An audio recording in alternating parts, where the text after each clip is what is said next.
You can, you just don't want to. Cate, I tried to heal you when your skull was broken. I couldn't. You're stronger now. Cate Dunlap might just be the most unpredictable character in Gen V. From the moment she was introduced, she's been a walking contradiction, a hero who manipulates minds. Sam, do you want my help?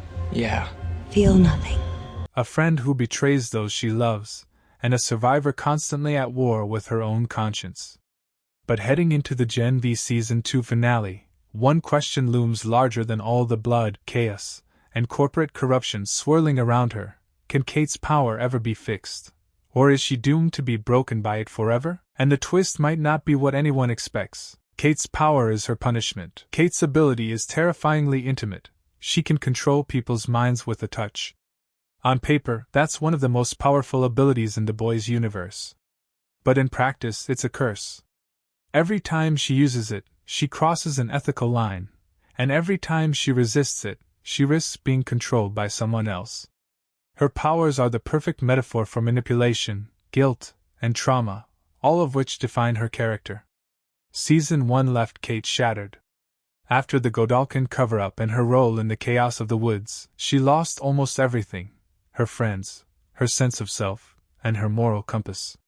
Season 2 pushed that even further, turning her into a tragic figure caught between remorse and relapse. And that's why her power is so fascinating. It doesn't just hurt others, it eats her alive. So when fans ask, will Cate's power be fixed? The real question is deeper: should it be fixed? Because Cate's story isn't about control, it's about consequences. The science of Vaught's control. If you've been paying attention this season, you'll notice how often Vought uses language about stabilization and reprogramming. The company doesn't just want to make soups, it wants to own them. Cate's ability to override free will makes her a perfect weapon, but also a liability. Her breakdowns, headaches, and emotional collapses suggest her powers are evolving faster than she can handle. That might not be an accident. There's a growing theory among fans that Vought deliberately engineered Cate's instability, that her powers were never meant to be fully stable. The side effects, like memory loss and migraines, are features, not bugs. Why? Because a soup who can control minds is too dangerous to let live freely. Vought needs her dependent, fractured, and controllable. If that theory is true, then the finale's big twist might not be about Cate gaining control of her powers, but about realizing she was never meant to. The redemption arc that isn't.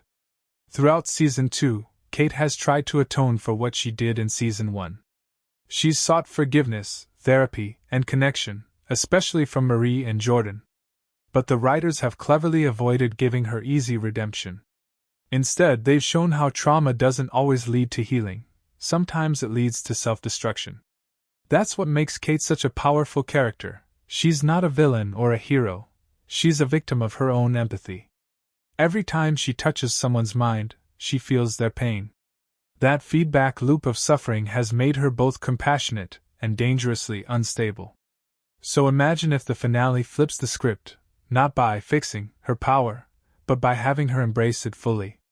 What if Cate stops fighting her ability and decides to use it intentionally, not for Vought, not for redemption, but for herself?